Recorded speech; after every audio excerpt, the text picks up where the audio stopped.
Hey everyone, welcome back to another episode of Dead Rabbit Radio. I'm your host, Jason Carpenter. I'm having a great day. I hope you're having a great day too. So we're going to go ahead and jump right into this. This is the Friday episode. This is the episode before the weekend.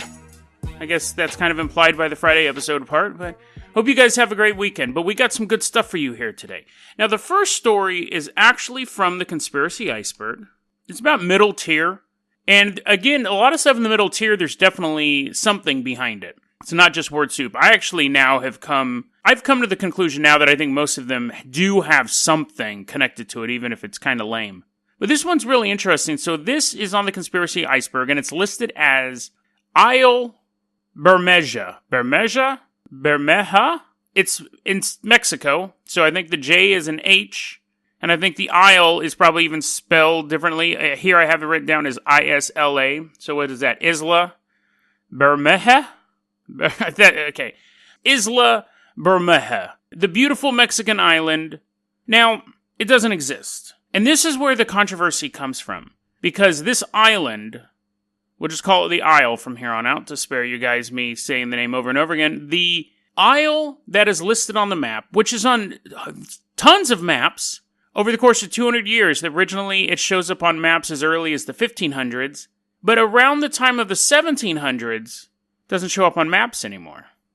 So, the reason why this is important to Mexico is because this island is farther off the coast and it allows Mexico to expand its borders. The reason why that's important is because Gulf of Mexico has massive oil reserves, and I think it's like you have up to 200 miles from your furthest border to where you can drill for oil. That was a treaty that America and Mexico came up with.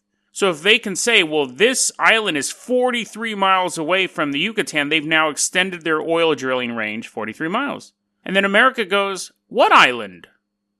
And point to the map. They go, this one. And they're like, dude, that map is turning to dust. You can't even touch it. You're wearing those special gloves, and we're in a room that has nothing but UV light. Show me a modern map that has this island on it. And they're like, okay, be right back. They've been searching for this island for a while now. I think it really became an issue because what happened was, it's not on modern maps, but it's on the older maps. And in Mexico, and the Mexican government, when they were looking at the oil rights and stuff like that, some historian or someone came to them and says, hey, there's this island that allows us to push off further. Maybe we should just get photographs of the island and we can extend our borders. So they started sending out planes and boats and stuff like that, and they can't find the island. And they are going off of these old-timey maps. They're like in the boat and they're holding it and it's like in plexiglass and they're just like scanning it, covering it up with an umbrella so the sunlight doesn't hit it. And they're like, dude, we could have just taken a photocopy. Shut up. Try not to get it wet, this 300-year-old map. But they can't find it. And America says it doesn't exist. America actually says it never existed. And we'll get to that in a second. But the Mexican government is still trying to find this island because, again, it's worth a lot of money if they do. So these are the theories. The first off, that the island existed at one point, there was a massive earthquake, and it fell apart. Just like a cookie. Crumbles like a cookie into the ocean. That's the end of it. The other one that I saw was global warming. And then the other theory that Mexico has is that the dastardly government of the United States of America bombed the island out of existence. Now, that's a popular conspiracy theory among the people who are looking into this, that the island existed and America just blew it up. The pushback on that, and other researchers have said this, because a lot of time and money is, even though like this is a very obscure conspiracy theory for most people, a lot of time and money have been put into finding this island, because it's worth millions of dollars if they can prove it exists. The pushback to America blowing it up, they'd say, well, they could have, but they would have had to do it fairly recently. So for them to be able to blow up an island without the government of Mexico knowing would be kind of hard to pull off. So what could it actually be? Did the island actually exist at some time and it was destroyed, or that it was destroyed naturally or was destroyed by the U.S. government? Is it some sort of bizarre Mandela effect where everybody doesn't remember the island being there except the Mexican government? Is this Mexico's Berenstain Bears incident? What's interesting is when I was reading about this, there is a very kind of mundane answer to this, but it's weird because it opens up another can of worms. One of the theories is that the island did never exist at any point in time, and the reason why it was written on the maps was to confuse your enemies. If they saw a little island in the corner of your map, they could go, oh, we could land there, we could drop troops, or we can put spies there, or this is where they'll have that, and then the island doesn't exist at all. They said that was actually common for cartographers. You're surprised I could pronounce that word. People were saying that back then cartographers would actually make fake places, make fake islands, make fake ravines or whatever to confuse your enemies. Now, it's not really helpful if you're lost at sea and all you have is a map and you think oh man, I'm almost there, and then there's nothing there. But for the most part, the maps would actually work in deceiving other people, other governments, not your stranded sailors, but other people where your territory was. And what's interesting about it is we actually still do that today in the most common way, but for a different reason.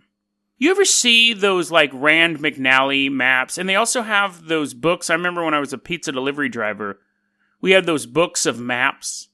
And I don't know if GPS people do it, but I'm pretty sure they do it as well. They put fake roads in their maps. I know for certain that the printed map books have fake roads in them. And I'm pretty sure GPS also will insert a fake road here and there. And the answer is really simple of why. It's copyright protection. Maps themselves, geographical locations, cannot have a copyright on them. And what was happening was companies were putting all this time and money into creating these maps of local areas. And then another company would simply, not like photocopy, they didn't just run it off on a black and white Xerox, but they were copying the maps and then releasing them saying, oh no, this is my book, and I didn't put any of the money into building the map in the first place. So map companies started putting in fake roads, fake courts, little areas that don't exist that you wouldn't notice at all if you lived in that neighborhood. But the person who made the map would go, that is a fake street. I made that street up. That street doesn't exist. But let's put those two things together now. We know that we do it today for copyright reasons. They put in fake streets. And I think the reason why they still do that with GPS software, because it's the same problem. Someone could just take all the data from one GPS company and put it in another. A map company is what I mean, not necessarily GPS, but they have like the Google Maps and stuff like that. Those fake roads that are there, I imagine it playing out like this, in this weird sort of way. A man has a house on a street. He's lived there all of his life. He goes to work, raises his kids, all of that stuff. And then one day, he realizes that the street that he spent his entire life living on doesn't exist. It never existed. It was a little line drawn by a map maker for copyright protection. How would you reconcile that? He would have proof in the form of a map saying, no, my street is here.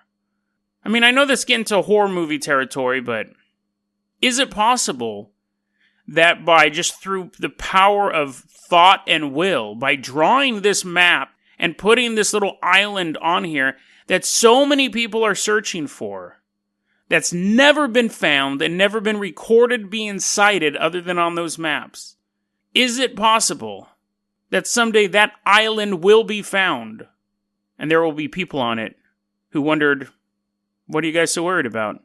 We've always been here. We went to Mexico all the time and we met you. Why are you guys looking so confused? Now, of course, horror movie scenario. Twilight Zone-ish. But I think when you start messing with reality like that, when you start putting stuff into reality that shouldn't be there, that's not supposed to be there for simple reasons, who knows what can result from that?